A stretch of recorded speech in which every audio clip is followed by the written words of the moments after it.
Good morning from the International Space Station Flight Control Room here at the Johnson Space Center in Houston, Texas, and welcome to Mission Control as we begin our coverage today of U.S. Spacewalk 87. You are looking live inside the equipment lock of the Quest airlock of the International Space Station as two astronauts prepare to venture outside the Quest airlock a short time from now.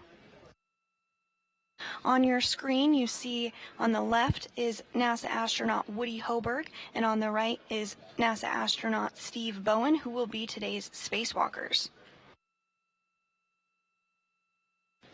Bowen is wearing the spacesuit with the red stripes on it, and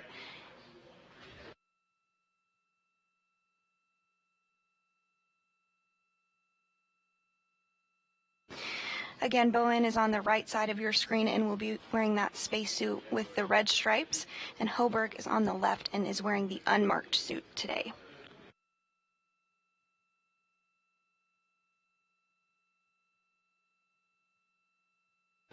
Today's spacewalk is expected to last about 7 hours, the focus of which will be on the starboard truss of the International Space Station to install and monitor the deployment of one of the IROSAs, or ISS rollout solar arrays, which arrived on the SpaceX Cargo Dragon resupply craft on Monday to the International Space Station.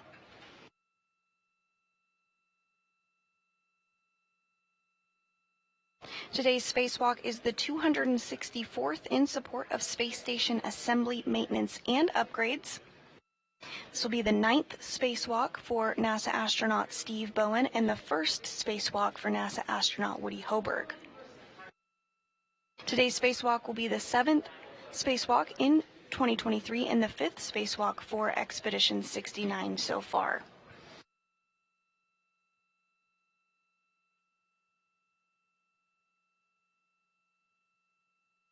What you're seeing on the screen here is the crew as they continue to step through procedures ahead of stepping out of the airlock a little later this morning. Right now they're completing in-suit light exercises. You can see them moving their legs and hands slightly. These movements help acclimate the crew's bodies to the lower pressure of the spacesuit and purge excess nitrogen from their blood slowly. This is required to avoid getting the bends or decompression sickness. Earlier this morning, the crew worked through procedures to pre-breathe 100% oxygen in order to purge that nitrogen from their body as well.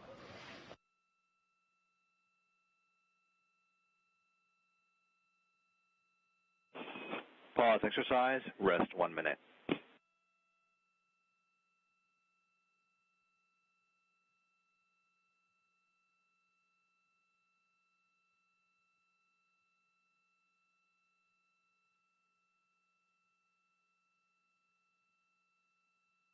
So again, today's spacewalk will see the crew members working to install the 5th IROSA to the International Space Station. This IROSA will be on the 1A power channel on the starboard truss of the International Space Station. And on June 15th, we'll have an additional spacewalk to install the array on the 1B power channel. These new arrays are 60 feet long by 20 feet wide and share a little more than half of the original arrays, which, as you can see in this graphic here, they lie over top of them. Each new IROSA will produce more than 20 kilowatts of electricity, and once all... Resume exercise, cycle 10. This is the last cycle. And once all those IROSAs are installed, it will enable a 30% increase in power production over the station's current arrays.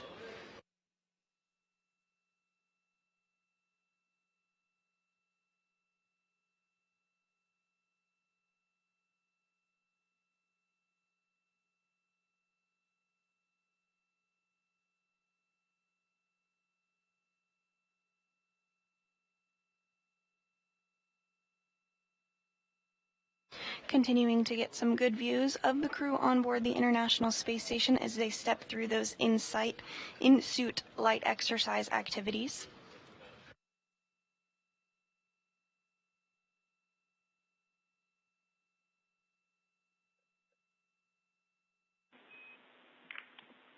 Station Houston on Spacewalk ground 1, no action on that last caution. Ground checking it out.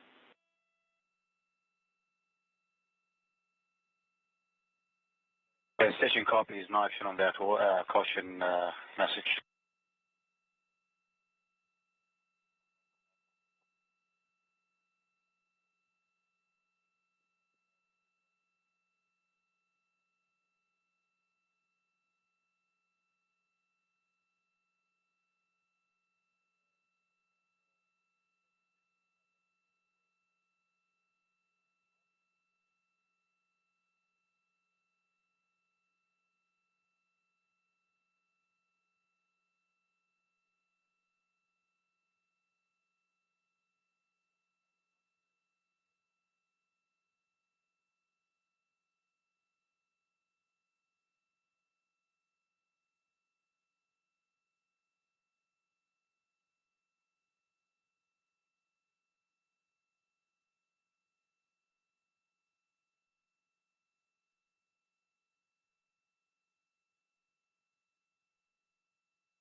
And now coming into frame is NASA astronaut Frank Rubio, who has been helping the crew step through their procedures and get suited up this morning.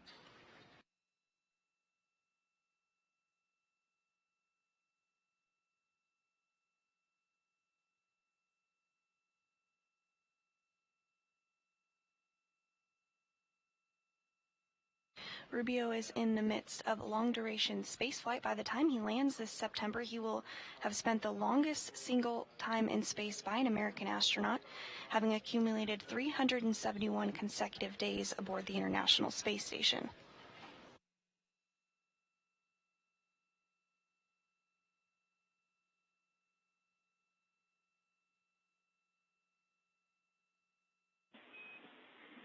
Station Houston, Spacewalk ground 1, just more words on that last enabled caution. It was dealing with an S12 MDM, but no impacts to the EVA. Ground is still investigating. Okay, Johnny, we copy all. Thanks so much for the words. Understand. No impact to EVA. Good to know.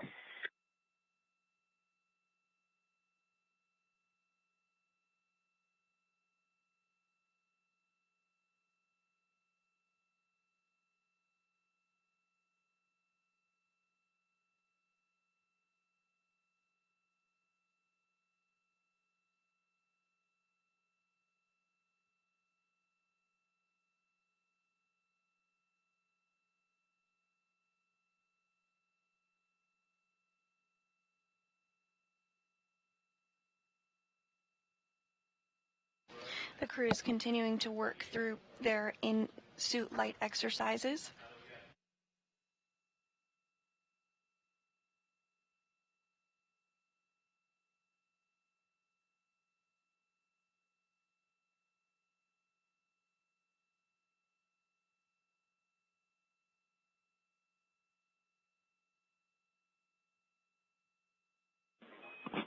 Airlock Houston, Space ground 1, that completes the 10 cycles of in-suit light exercise. You are go for step 5 in the EMU pre-breathe.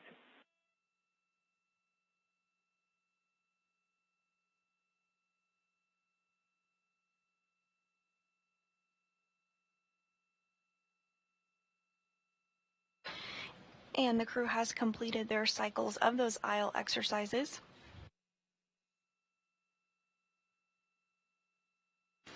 The next steps for them will include continuing to step through procedures ahead of depressurization, part of which will include getting their SAFERs, or simplified aid for EVA rescue, installed on the back of their spacesuits.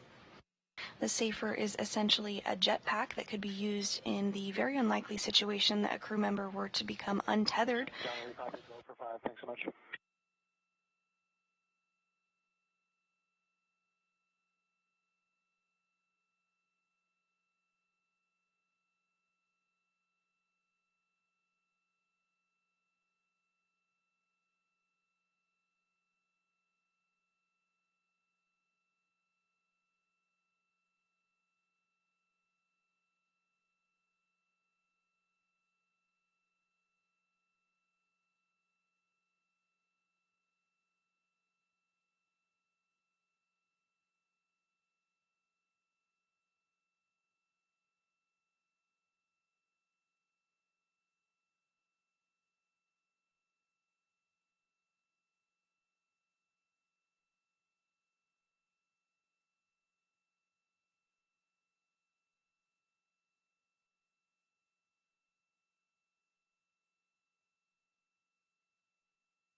And we also have United Arab Emirates astronaut Sultan Al Nayati floating. On 1 for step 7 and waiting on your go for step 8.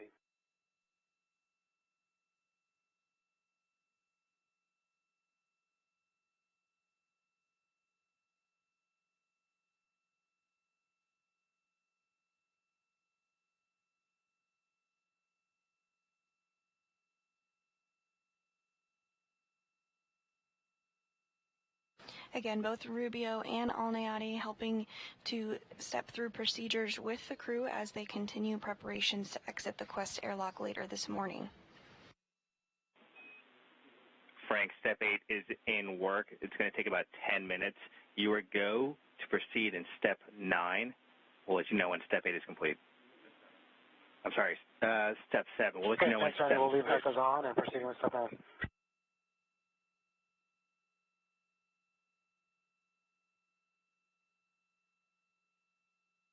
And getting a good view of some of the tools that will be used during today's spacewalk, you did see the space drill or the pistol grip tool, which will be utilized quite heavily throughout today's spacewalk.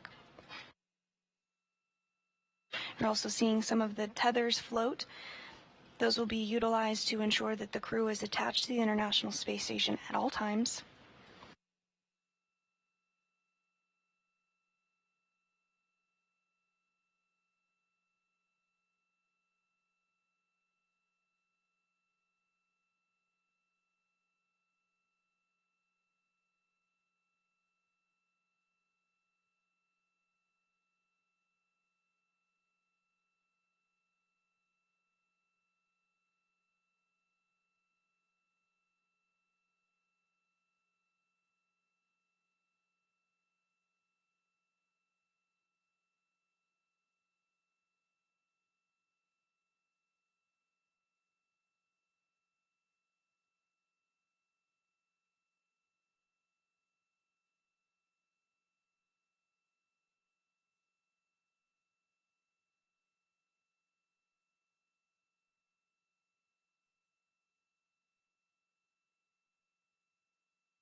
And Rubio is working to get those tools secured to NASA astronaut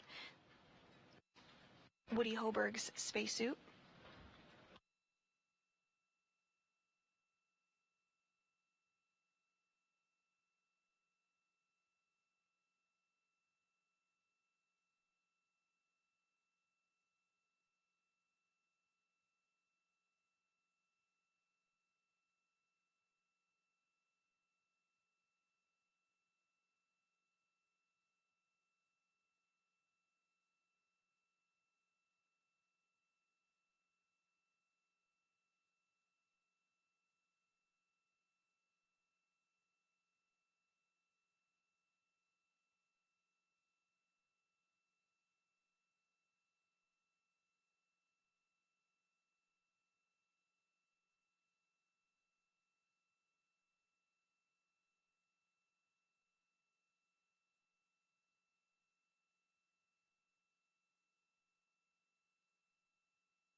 And Rubio now moving over to get those tools in place on Steve Bowen's spacesuit.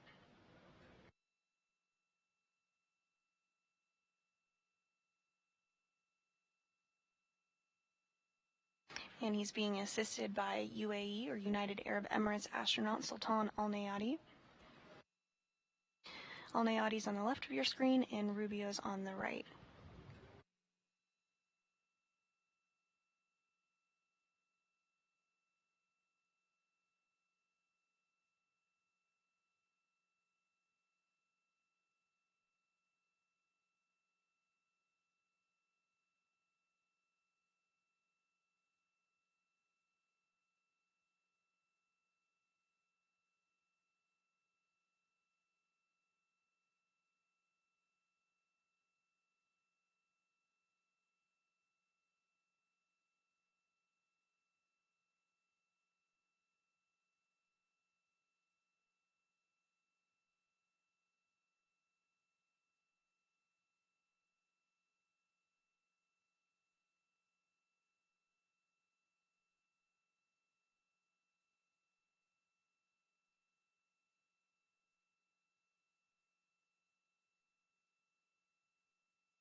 As the crew continues to step through those procedures to get tools secured safely to their spacesuits, we do have a video that will be an overview of today's spacewalk, where the duo will exit the station's Quest airlock to install an upgraded International Space Station rollout solar array on the 1A power channel on the starboard truss of the station.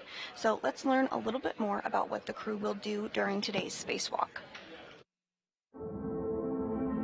This video is for the ISS Rollout Solar Array, or IROSA, 1A install EVA. Steve Bowen, EV1 with the red stripes, egresses and receives a crew lock bag and puts it on his body restraint tether. EV2 with white stripes, Woody Hoburg, egresses with the crew lock bag on his body restraint tether and closes the thermal cover. EV1 translates up the forward face of the truss and goes starboard. He stops to configure safety tethers. EV2 follows a similar translation path and goes to the port crew equipment translation aid cart to temporarily stow his bag and retrieve an articulating portable foot restraint. Meanwhile, EV1 translates to the IROSA carrier, stows his bag, and retrieves his pistol grip tool. EV1 begins preparing IROSA for removal from the carrier, first releasing a restraint bolt on the upper IROSA. EV2 relocates the foot restraint and installs it on the space station's robotic arm. EV2 ingresses the foot restraint, and then the arm will move him away from the truss. EV1 translates to the lower IROSA and releases its first restraint bolt. He releases both anti-rotation devices back on the upper IROSA, and then will stow them in the crew lock bag.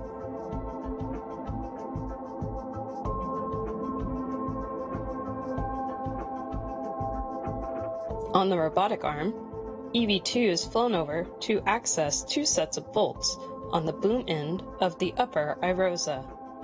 The first two bolts will allow the boom deployment system rollers to be moved into place to help with the array deployment later in the spacewalk.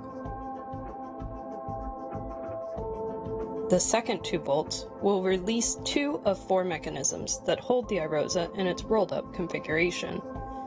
EV1 partially releases the upper IROSA's restraint bolt and installs the first of two handling aids called scoops and prep for removing IROSA from the carrier. The arm flies EV2 over to the hinge end of the upper IROSA, and both crew members work to release the final bolt holding it to the carrier. EV1 installs a second scoop, and EV2 lifts the IROSA off of the carrier.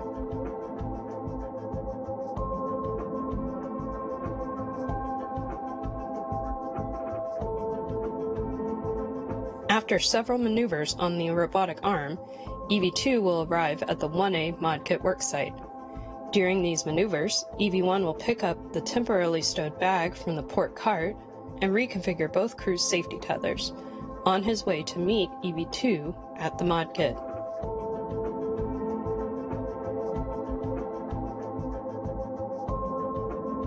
Both crew will then work to install IROSA onto the 1A mounting bracket.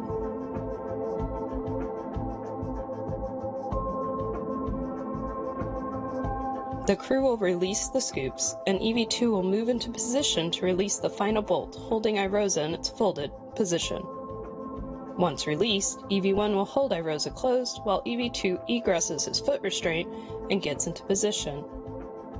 Both crew will then work together to unfold IROSA and secure the right side onto the mounting bracket. Once secured, EV2 will drive two hinge bolts that hold IROSA in the unfolded position. EV2 will then move away from IROSA to reconfigure a safety tether on the arm. EV1 works to drive 8 bolts to fully secure the IROSA to the mounting bracket.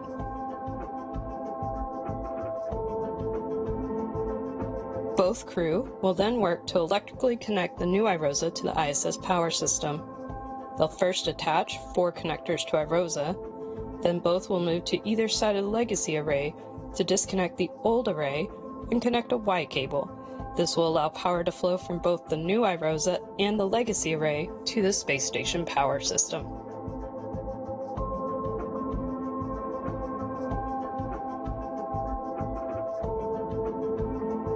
At At this point, EV1 moves into a deployment viewing position, and EV2 will release the final 2 bolts restraining IROSA in the undeployed position. IROSA will deploy over the next 6 to 10 minutes. During deployment, EV1 translates back to the IROSA carrier to reconfigure the carrier beams that previously held the upper IROSA. These beams need to be rotated out of the way to allow access to the lower IROSA on the second EVA. Once deployment is complete, EV2 will release 2 bolts that allow the IROSA blankets to become tensioned. EV2 then cleans up the mod kit worksite, retrieving his crewlock bag, and heads to the carrier to help EV1 with the carrier beams.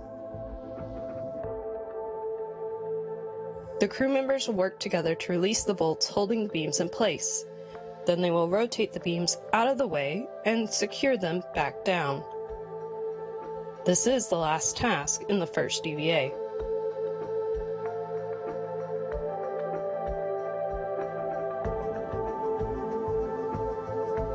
Both crew will clean up the worksite and translate back to the airlock.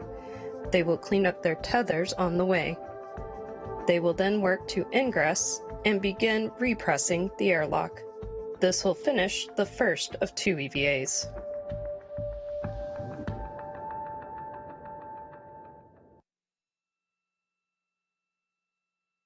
And that was an overview of what we can expect during today's spacewalk. On your screen here on the top right, you see NASA astronaut Frank Rubio continuing to step through procedures to get the crew ready to head out of the airlock later this morning. And towards the lower left of your screen, you see United Arab Emirates astronaut Sultan Al Nayati. He's working alongside Rubio to prepare to get the simplified aid for EVA rescue or SAFER installed.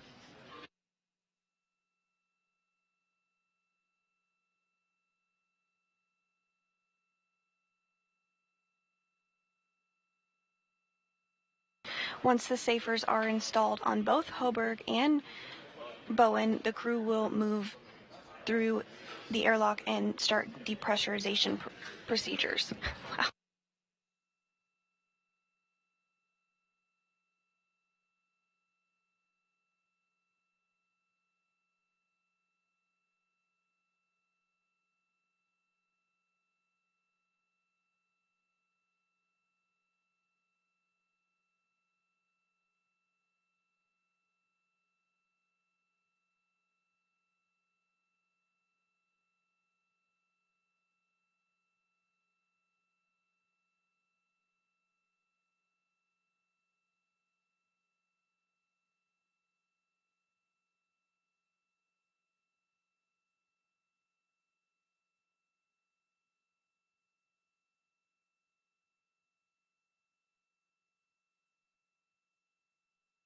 Copy, Frank.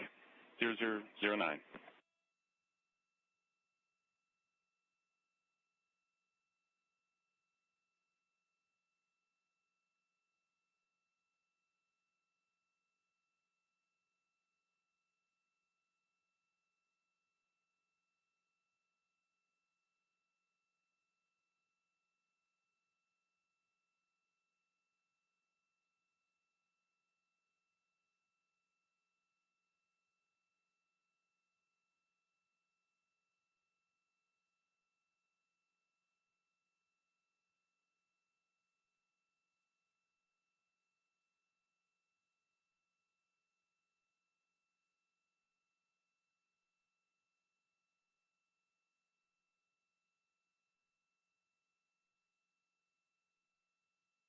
Getting a good view inside the backside of the extravehicular mobility unit, or EMU. Those are the spacesuits that the crew will be wearing during today's spacewalk. They're essentially a mini life support system and provide all of the environment, protection, mobility, and communications for the crew members during spacewalks.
And as Rubio and Alnayati continue to step through those procedures, ahead of getting the crew ready to begin depressurization, we do have some statistics to go through today for our spacewalk. Today's spacewalk will be the 9th spacewalk for NASA astronaut Steve Bowen. He has a total spacewalking time of 54 hours and 19 minutes, and for NASA astronaut Woody Hoburg, this will be his very first spacewalk. Today's spacewalk will be the 264th spacewalk in support of space station assembly, maintenance, and upgrades, and will be the 7th space station spacewalk this year. And this will be the 5th spacewalk for Expedition 69.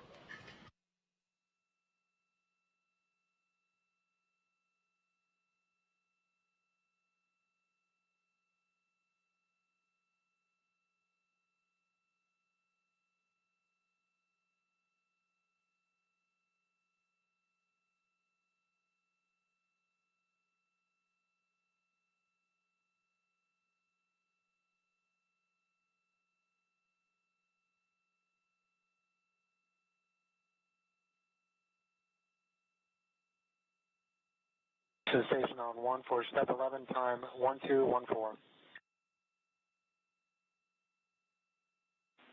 And we copy, Frank.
And if you're just joining us this morning, we have 2 spacewalkers preparing to exit the International Space Station's Quest airlock to install a new ISS rollout solar array.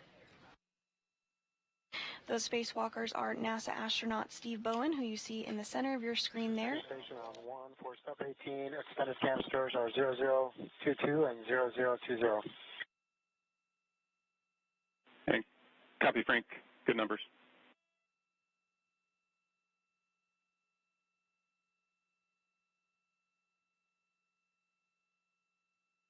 And our other spacewalker today is NASA astronaut Woody Hoburg, who will be completing his very first spacewalk.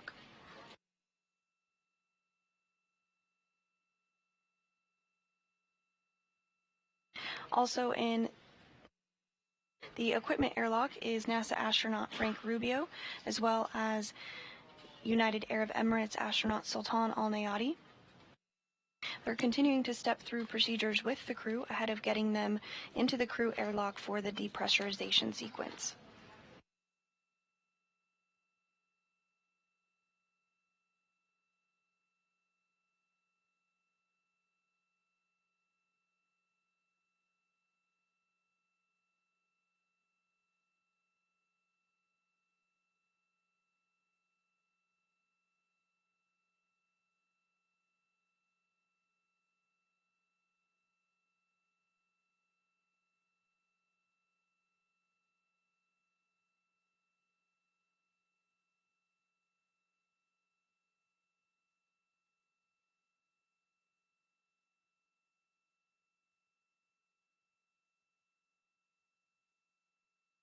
Back in the International Space Station Flight Control Room, the Orbit-2 team is ready to support today's spacewalk under the direction of Flight Director Diane Daly.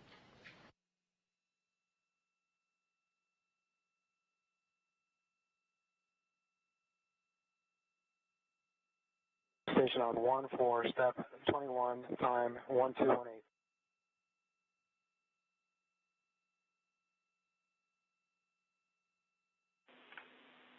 And copy, Frank.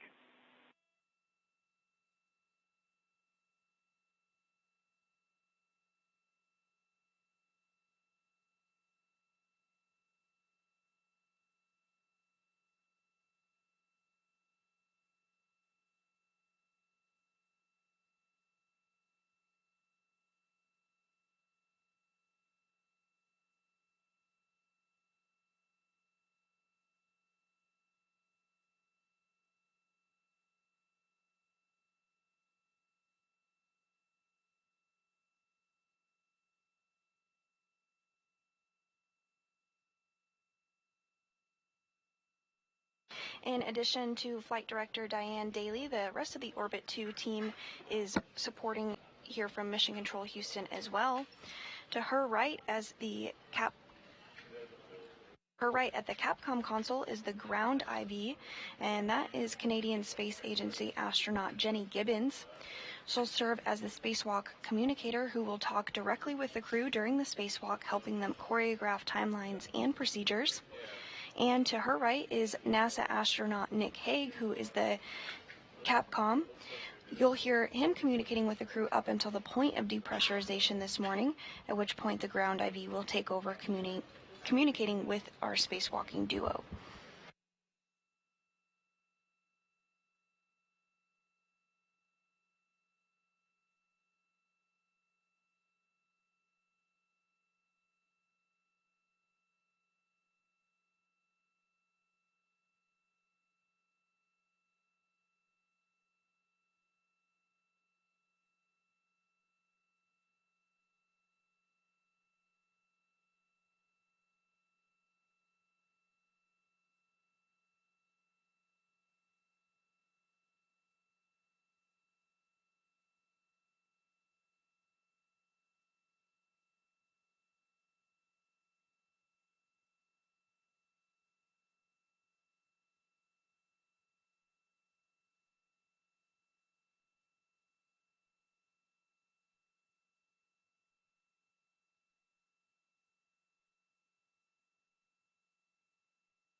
Everything continuing to go smoothly this morning. The next major milestone that we can look ahead to is the installation of the Simplified Aid for EVA Rescue, or SAFERS, essentially the Space Jetpack.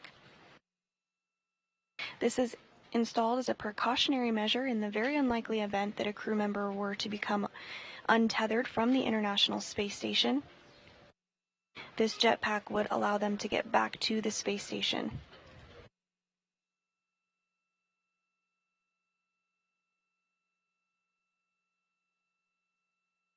Following SAFER installation, we can look ahead to depressurization. First, the crew will move to the crew lock section of the Quest airlock, and depressurization will occur in a two-stage fashion. First, the crew lock will be taken down to 5 pounds per square inch of pressure. At this point, they'll pause depressurization to do a systems check, and then Station Houston on 1.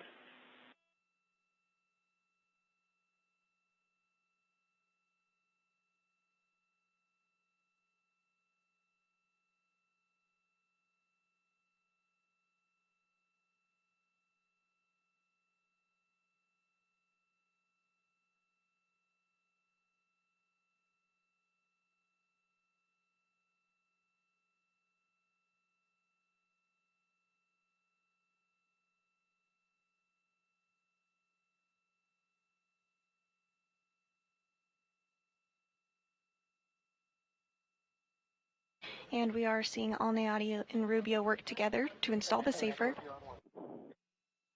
Hey, Frank. I've got one go back for you.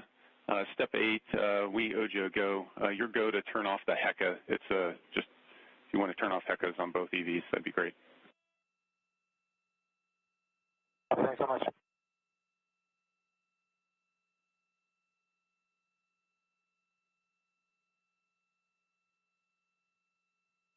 Again, Alneati and Rubio now working together to install the safer, simplified aid for EVA rescue on NASA astronaut Steve Bowen's spacesuit.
And Rubio and Alneati working to get that safer installed on NASA astronaut Steve Bowen's spacesuit. For today's spacewalk, Bowen is designated EV1, and he'll be wearing the spacesuit with the red stripes, which you can see on your screen there. Woody Hoburg will be designated EV2 and will be wearing an unmarked spacesuit.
Once both safers are installed, the next milestone that we can look ahead to is depressurization, and ultimately when the crew will then exit the International Space Station's Quest airlock.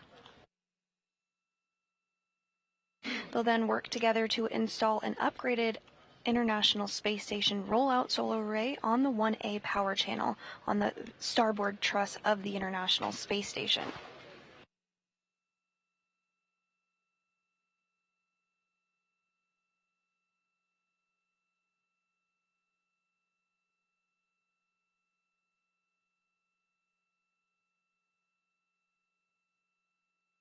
The Irosas were delivered on a SpaceX Dragon cargo resupply craft on Monday to the space station.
Rubio and Alniati continuing to get the safer, simplified aid for EVA rescue installed on NASA astronaut Steve Bowen's spacesuit. Following installation of the safer, Bowen will be moved to the crew airlock for depress.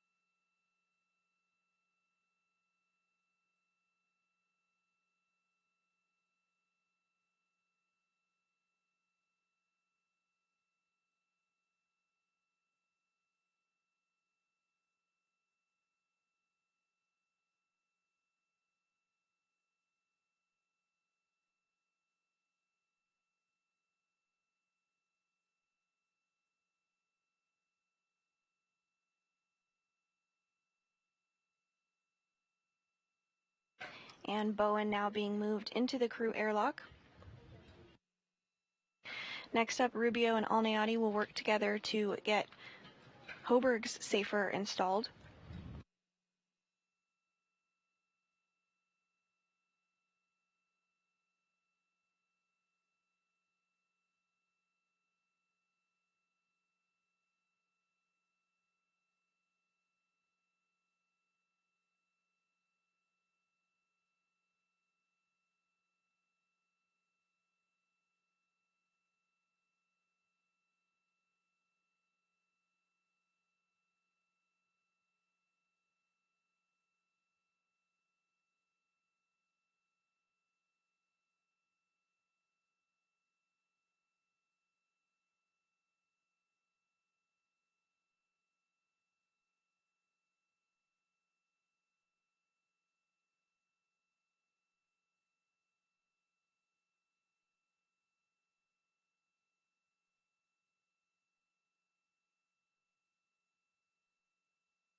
And Rubio and Alnayati now going to work together to get the safer installed on Hoburg's spacesuit.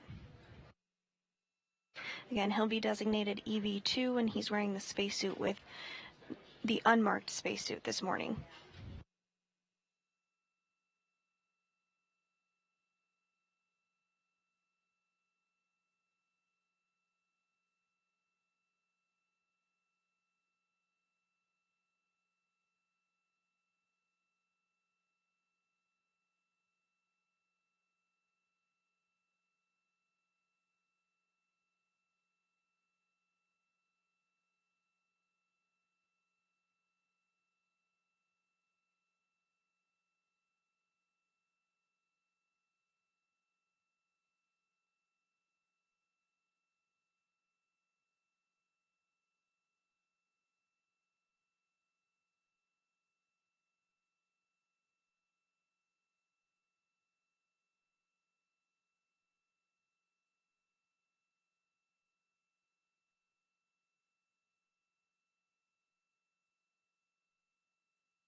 As Rubio and Alnayati continue to step through those procedures to get the safer installed, we can take a quick look ahead at what's to come. Following getting the safer installed, both crew will be moved into the airlock to begin the depressurization process. The depressurization of the airlock is done in a two-stage process. First, the crew lock will be taken down to 5 pounds per square inch of pressure. At this point, depressurization will be paused to do a systems check. Following this, depressurization will resume and continue all the way down to vacuum.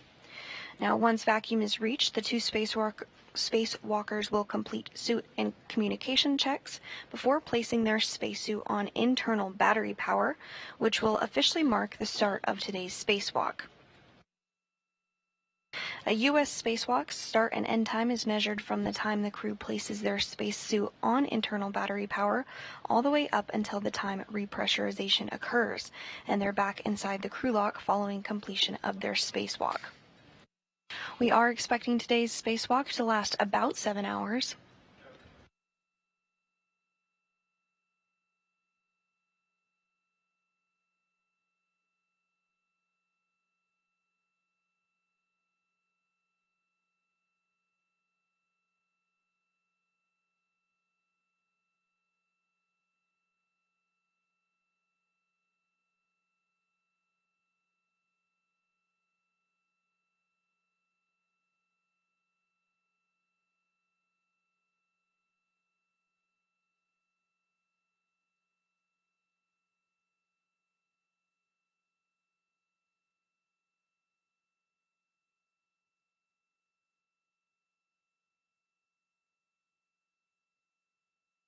And here in Mission Control Houston, NASA Flight Director Diane Daly did just pull the team of flight controllers on console, and everything is looking good. We are go for today's spacewalk.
Rubio now going to work to get Bowen moved into the crew airlock. Hoburg, rather. Bowen currently is in the crew airlock already.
Both Bowen and Hoburg now in the crew airlock.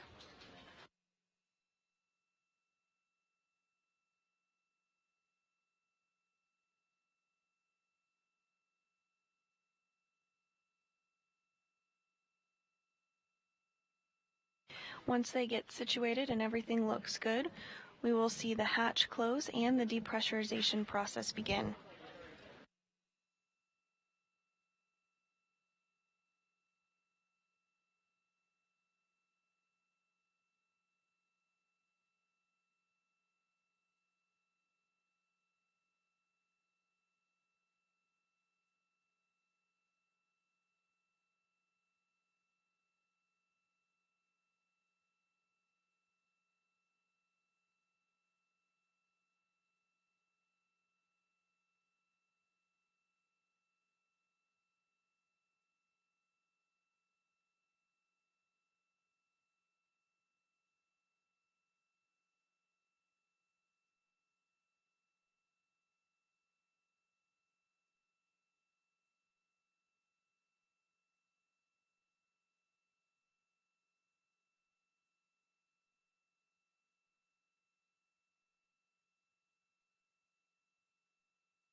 And Station Houston, when able, on 1.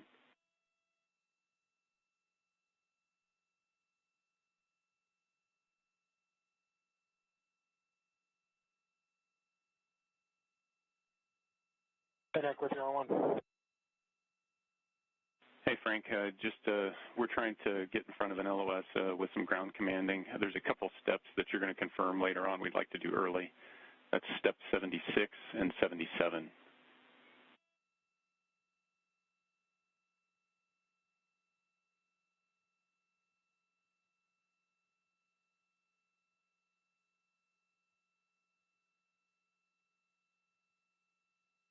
And that was the voice of... Okay, and Nick, 76 and 77 are in good config. EMER MPEV is closed, and node 1 VAP is connected to the gamma cat. Copy, Frank. Thanks for doing this.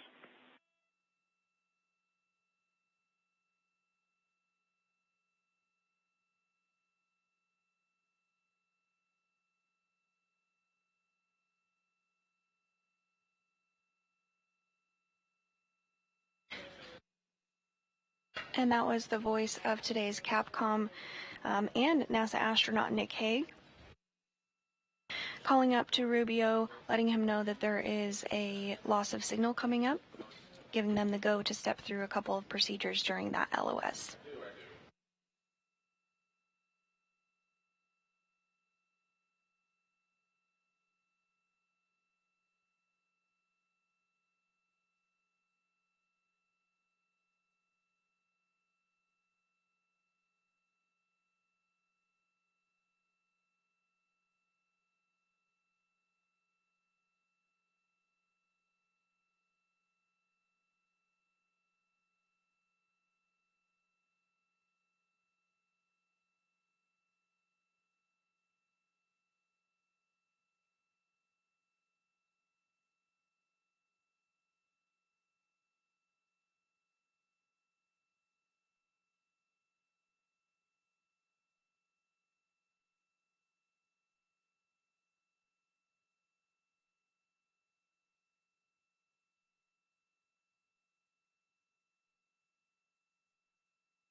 And Station Houston on 1. No action for you. You can acknowledge with the thumbs up. We're going to command, so you go hot mic for the EV crew.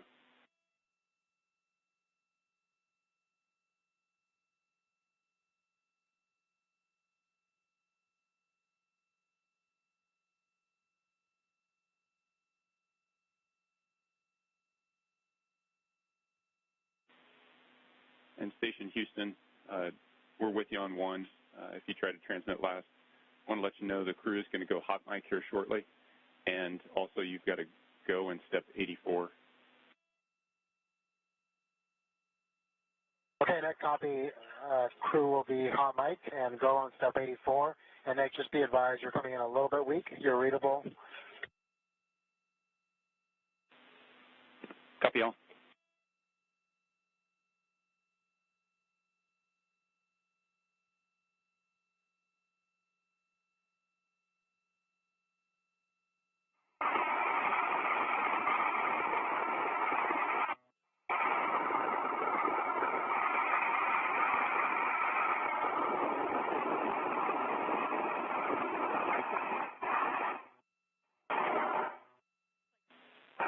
And Station Houston, you are hot mic.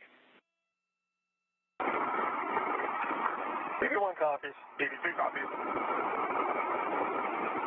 And copy, we've got good voice, and just let you know we're 2 minutes out for a 12-minute LOS, and you are prime IV, and your go to press.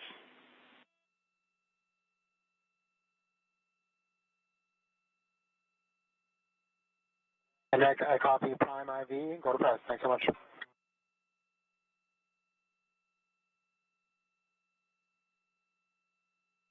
And we did just hear that confirmation from the ground that the crew is go to continue depressurization. First up, they'll close the hatch, which Alnayati and Rubio are working together to do, so you can see on your screen.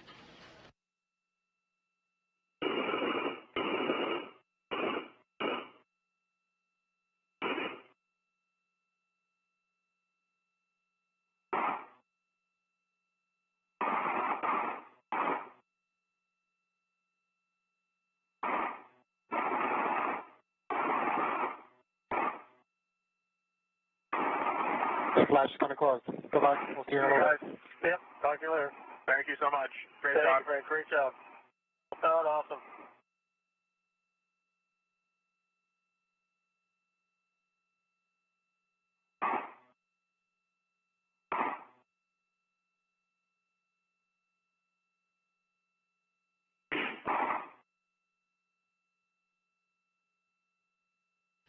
And you did see that hatch just get closed.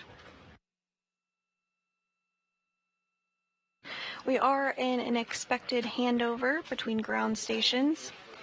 So we are not going to expect to have video of the crew on board the International Space Station for the next 11 and a half minutes. However, we do know that they're going to continue the depressurization process as they have the go from the ground to do so.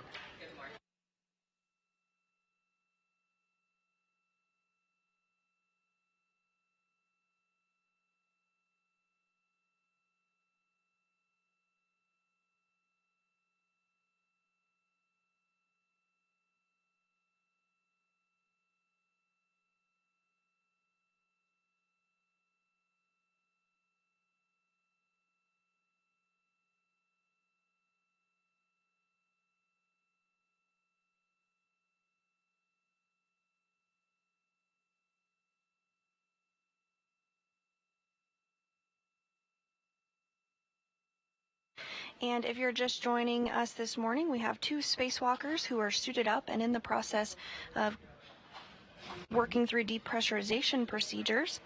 Today they will exit the station's Quest airlock to install an upgraded IROSA, or International Space Station Rollout Solar Array, on the 1A power channel on the starboard truss of the International Space Station.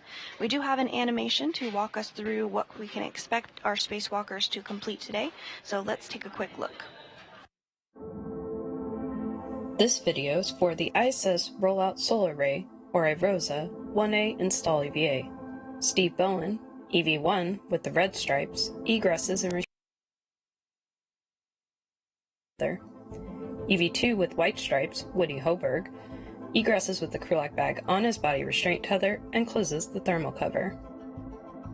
EV1 translates up the forward face of the truss and goes starboard. He stops to configure safety tethers. EV2 follows a similar translation path and goes to the port crew equipment translation aid cart to temporarily stow his bag and retrieve an articulating portable foot restraint. Meanwhile, EV1 translates to the IROSA carrier, stows his bag, and retrieves his pistol grip tool. EV1 begins preparing IROSA for removal from the carrier, first releasing a restraint bolt on the upper IROSA. EV2 relocates the foot restraint and installs it on the space station's robotic arm. EV2 ingresses the foot restraint, and then the arm will move him away from the truss. EV1 translates to the lower IROSA and releases its first restraint bolt. He releases both anti-rotation devices back on the upper IROSA, and then will stow them in the crew lock bag.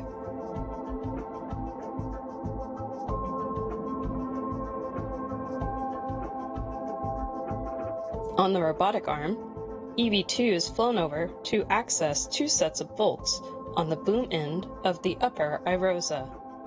The first two bolts will allow the boom deployment system rollers to be moved into place to help with the array deployment later in the spacewalk.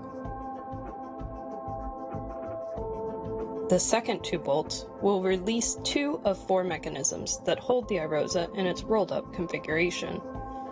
EV1 partially releases the upper IROSA's restraint bolt and installs the first of 2 handling aids called scoops and prep for removing IROSA from the carrier.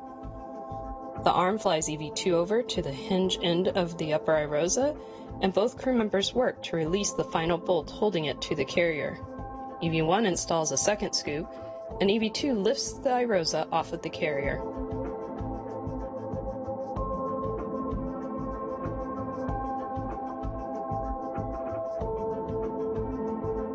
After several maneuvers on the robotic arm, EV2 will arrive at the 1A mod kit worksite.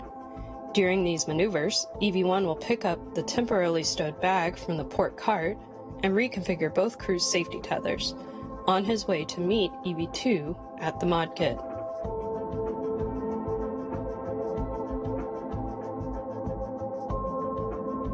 Both crew will then work to install IROSA onto the 1A mounting bracket.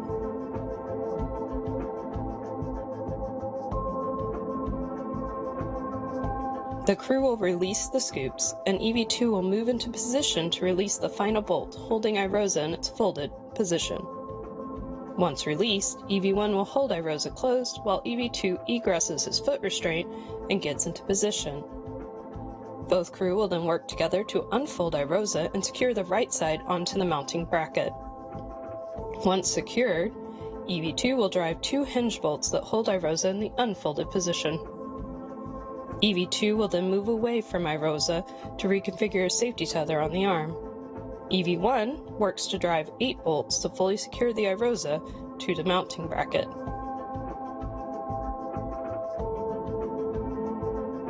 Both crew will then work to electrically connect the new iROSA to the ISS power system.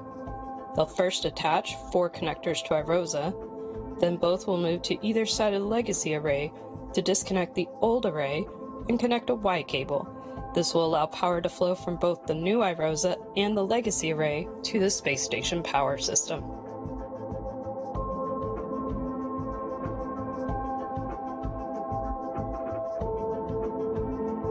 At this point, EV1 moves into a deployment viewing position, and EV2 will release the final 2 bolts restraining iROSA in the undeployed position. iROSA will deploy over the next 6 to 10 minutes. During deployment, EV1 translates back to the iROSA carrier to reconfigure the carrier beams that previously held the upper iROSA. These beams need to be rotated out of the way to allow access to the lower iROSA on the second EVA. Once deployment is complete, EV2 will release 2 bolts that allow the iROSA blankets to become tensioned. EV2 then cleans up the mod kit worksite, retrieving his crewlock bag, and heads to the carrier to help EV1 with the carrier beams. The crew members will work together to release the bolts holding the beams in place. Then they will rotate the beams out of the way and secure them back down. This is the last task in the first EVA.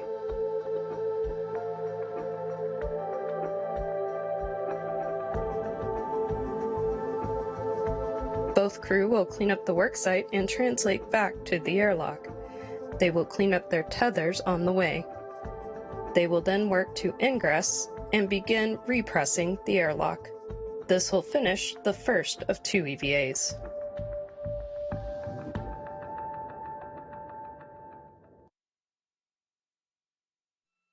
And that is a high-level overview of what we can expect from today's spacewalk. If you're just joining us, 2 NASA astronauts are currently suited up and in the crew airlock and are working their way through depressurization procedures. Today's spacewalkers are NASA astronaut Steve Bowen, and today will be his 9th spacewalk, as well as NASA astronaut Woody Hoburg, who will be completing his first spacewalk.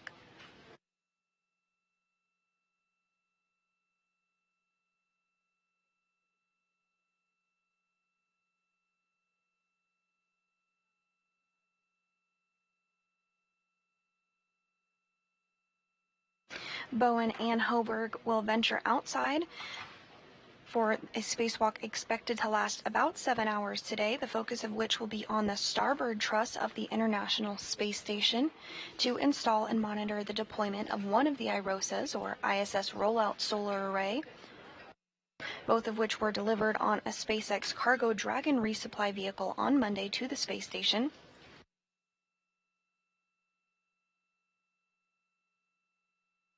And today's spacewalk is the 264th in support of space station assembly, maintenance, and upgrades.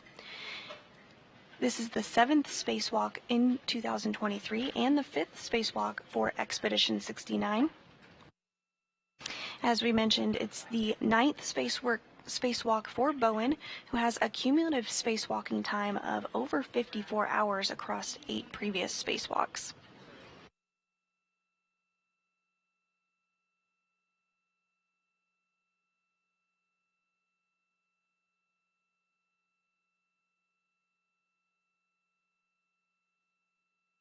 The iROSA that the crew will install today is 60 feet long and 20 feet wide. It shades a little more than half of the original or legacy arrays, which are 112 feet long by 39 feet wide. Each new iROSA produces more than 20 kilowatts of electricity, and once all the iROSAs are installed, it will enable a 30% increase in power production over the International Space Station's current arrays.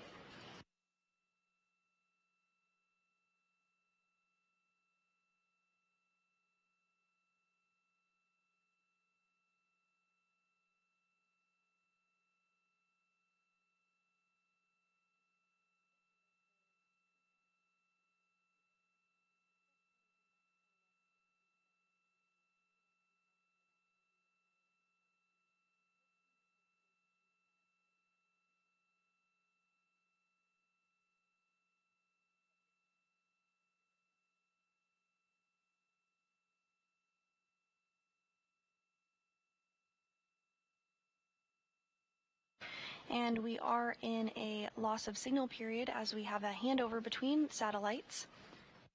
However, we are expecting communications and video to be back here in less than a minute.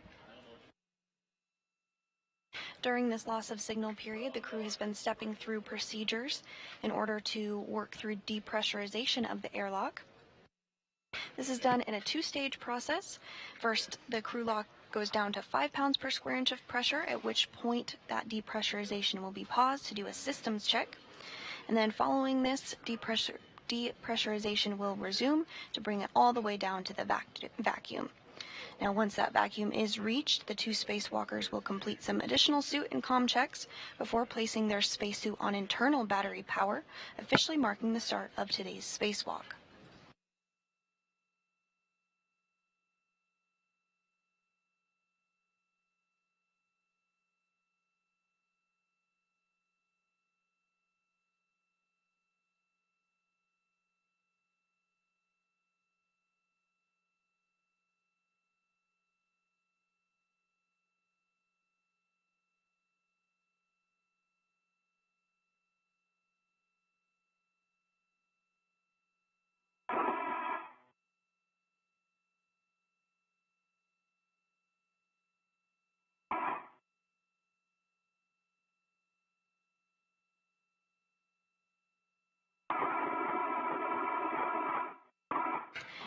And pressure inside of the crew lock is about 7.27 pounds per square inch. Again, we'll pause once that pressure reaches 5 pounds per square inch.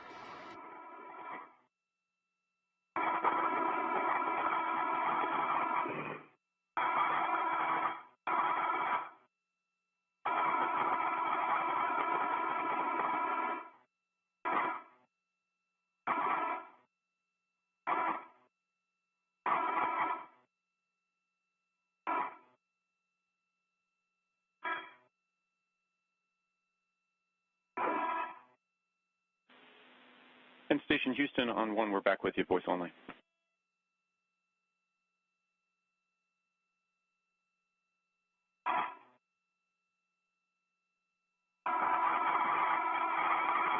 Next, we have you clear, copy, voice only, thanks.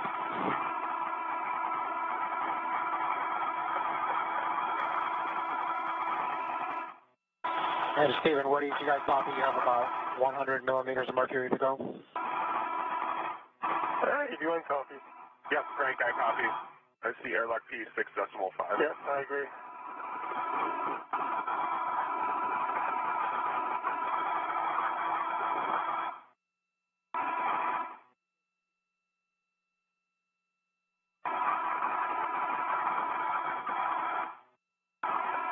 Pressure inside the crew lock now at 6.35 pounds per square inch of pressure.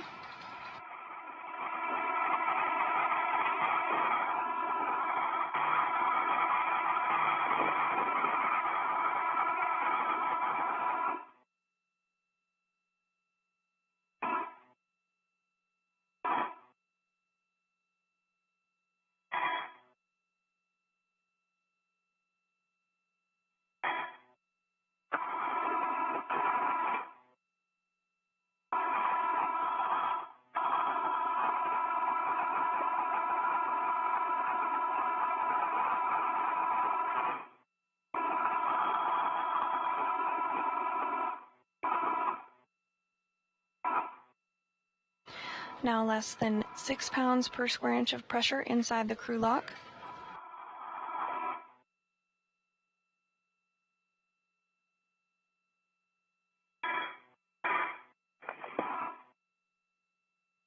Again, once we do reach 5 pounds per square inch, that depressurization will be paused to do a systems check.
Everything's still looking good for depressurization, now at 5.18 pounds per square inch of pressure inside the crew lock.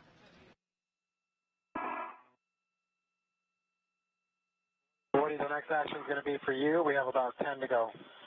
I copy, Frank, standing by.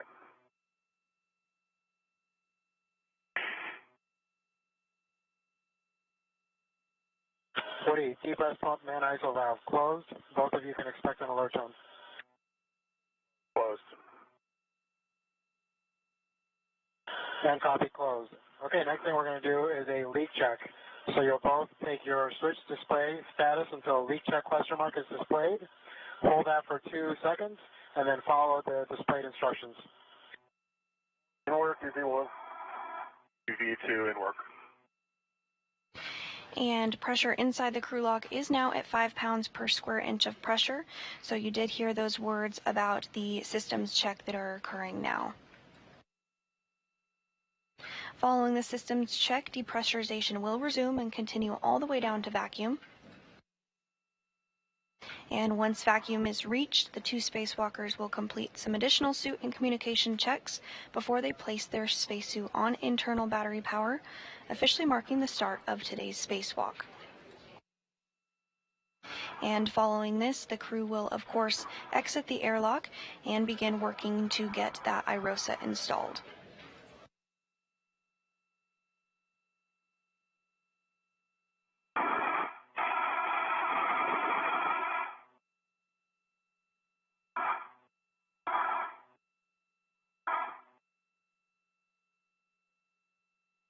Check complete, EV1.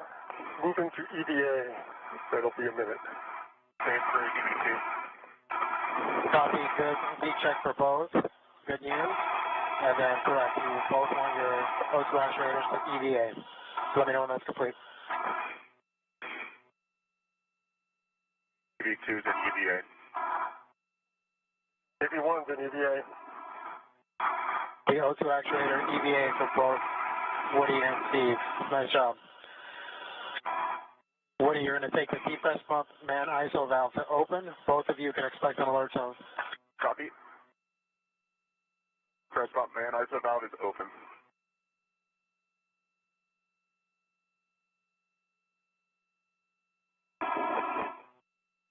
Okay, emergency MPEV is also open. Both of you continue to monitor your suit pressure gauge.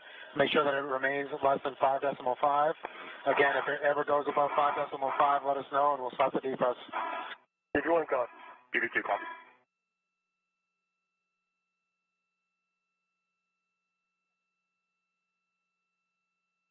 Woody, the next action will be at 2 PSI.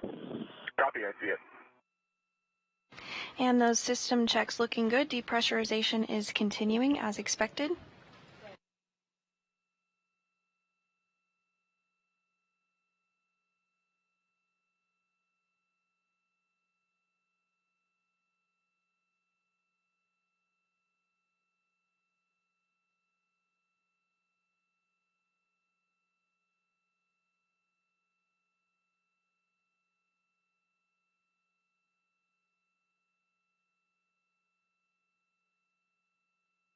Pressure inside the crew lock now less than 4 pounds per square inch of pressure.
Pressure inside the crew lock now approaching 3 pounds per square inch of pressure.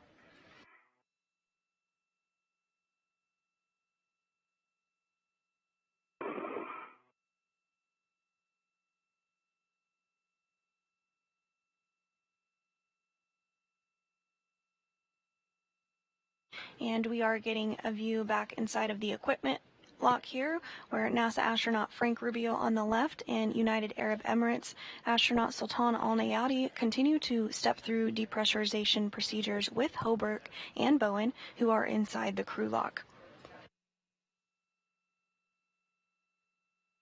Pressure inside the crew lock now at 2.68 pounds per square inch of pressure.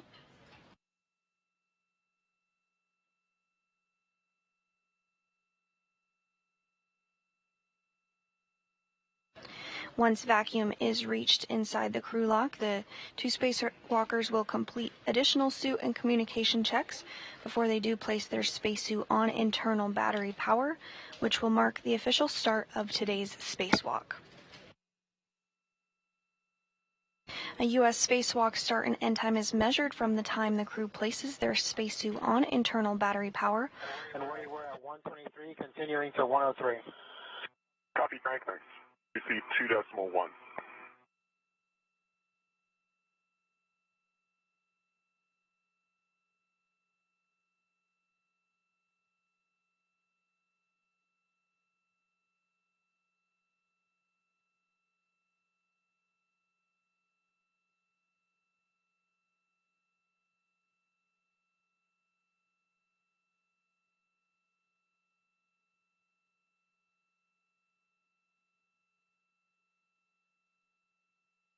Now closing in on 2 pounds per square inch of pressure inside the International Space Station's crew lock.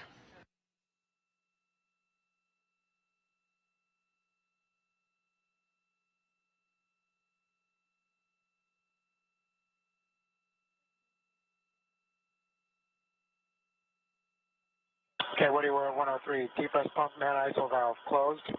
Closed. Copy, closed. Woody on the UIA, switch depress pump power off, OFF. Depress pump power is off. Okay, guys, I will turn you over to Jenny for your initial tether config. And Jenny, you are prime. Copy, I'm prime. Ready for the config. Sounds great. Jenny, I'm in a great position to read you the config setting of the airlock gearing extender. Go. All right. Airlock gearing extender, I have my left waist tether, gate closed, locked, block on block. The waist tether small hook is on my left gearing extender. Gate closed, locked, block on block. Also on my left gearing extender, I have my red hook. Gate closed, locked, block on block. My red reel and green reels are both unlocked. The red reel's yellow hook is gate closed, lock, block on block to my green reel. My green reel's small gate hook is gate closed, locked on my red reel. And the green reel's anchor hook goes to Steve's right waist tether. Okay, so And that anchor hook and Steve's waist tether large hook are both gate closed, locked, block on block. Steve, over to you if you can see it. Yep. So we pick up with my waist tether, which is gate closed, slide lock, big hook that you.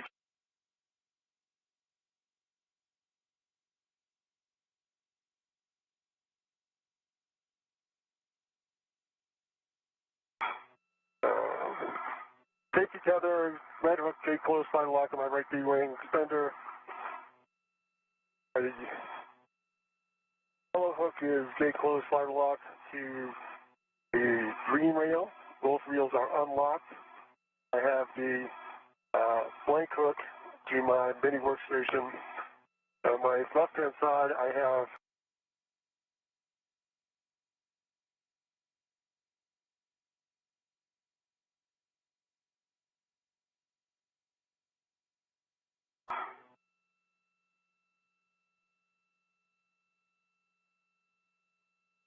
all right, what do you guys? Here we go. So you need Copy to all. That I need is. to get back so I can actually eventually open the hatch. I copy all. We are in a good config.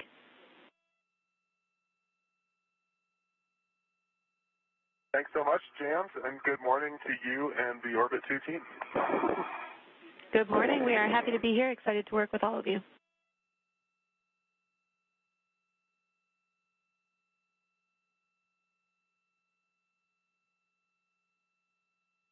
And you are now hearing the voice of Jenny Gibbons, who is the ground IV.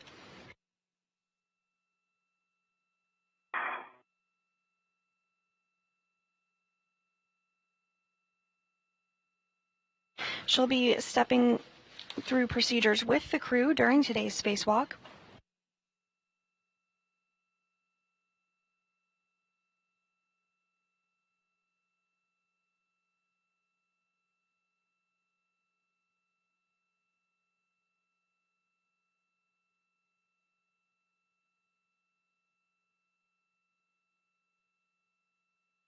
And that pressure inside the crew lock now at vacuum. Woody and Steve, we're continuing the deep press here. It'll take a couple of more minutes. When the crew lock DP/DT is approximately 0, expect an alert tone. B1 copies. BB2 copies. That pressure inside the crew lock is continuing to approach vacuum. It's now at 0.97 pounds per square inch. Hey, you guys crush it. Good luck out there. It's going to be fun to watch you guys do this. Frank, we're depending on you. This is going to be good. You guys are going to work on this. It's going to work out really well.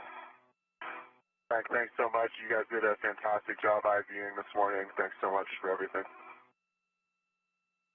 Our pleasure. We'll see you in a few hours.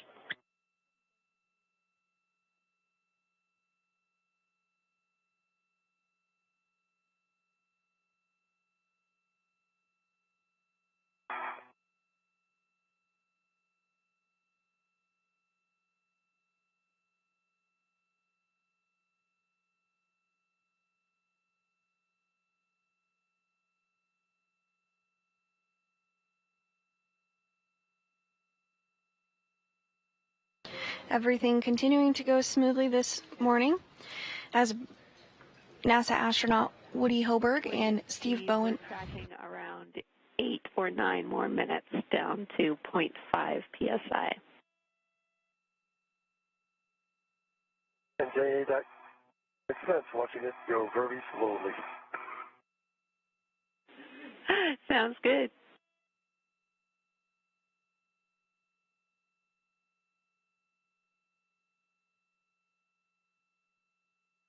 Again, everything going smoothly so far this morning as we anticipate the spacesuits to be switched over to battery power here shortly as soon as those comm checks and system checks are completed. Following this, the crew will egress or exit the hatch after they open the thermal cover.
And we are continuing to get views inside the International Space Station. You are seeing NASA astronaut Frank Rubio, who helped get Bowen and Hoburg suited up and ready to go this morning. All Nayati now floating into screen as well. Bowen and Hoburg are inside the crew lock, which continues to depress. Now at 0.64 pounds per square inch, rapidly approaching vacuum.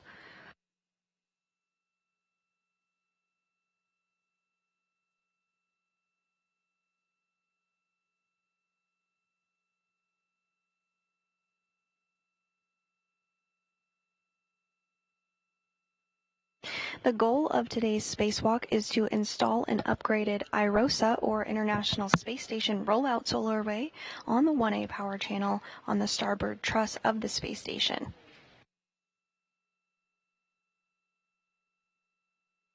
Today's IROSA installation will be the 5th installed on the space station.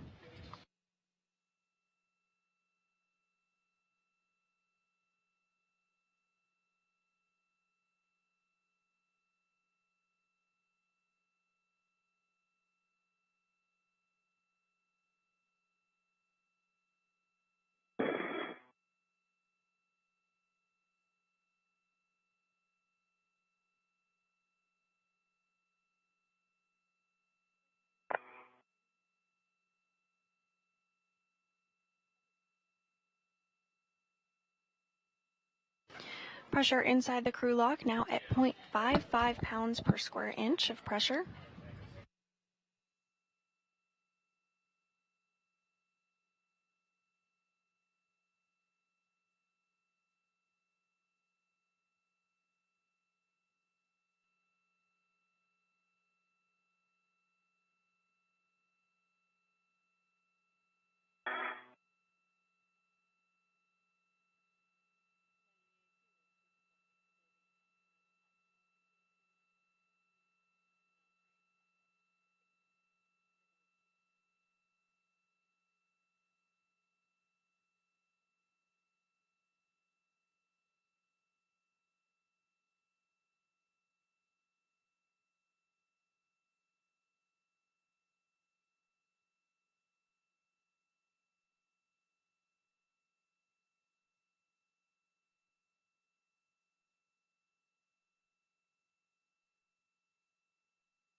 And pressure inside the crew lock now at 0.5 pounds per square inch of pressure.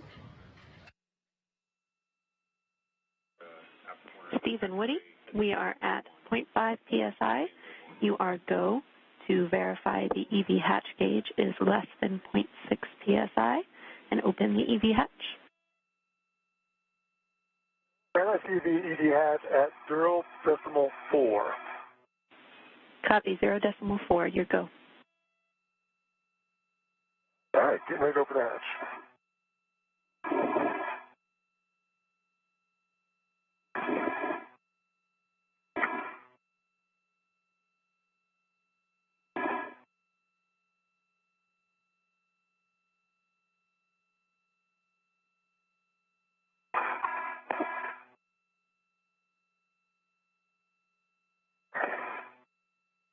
All right, the hatch is open. Valve is coming closed. Copy, Steve. Equalization valve is closed. Hatch is open, equalization valve is closed.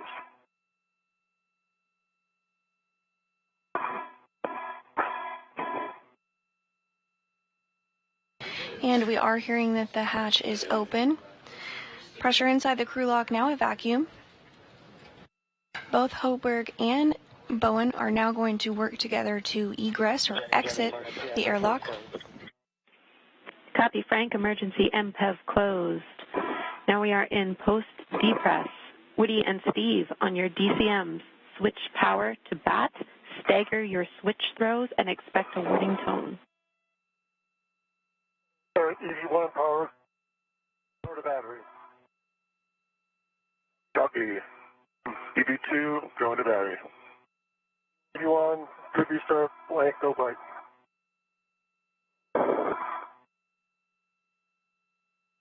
EV2, good restart, blank, no bite. Copy. We verified you have a functional display. Switch power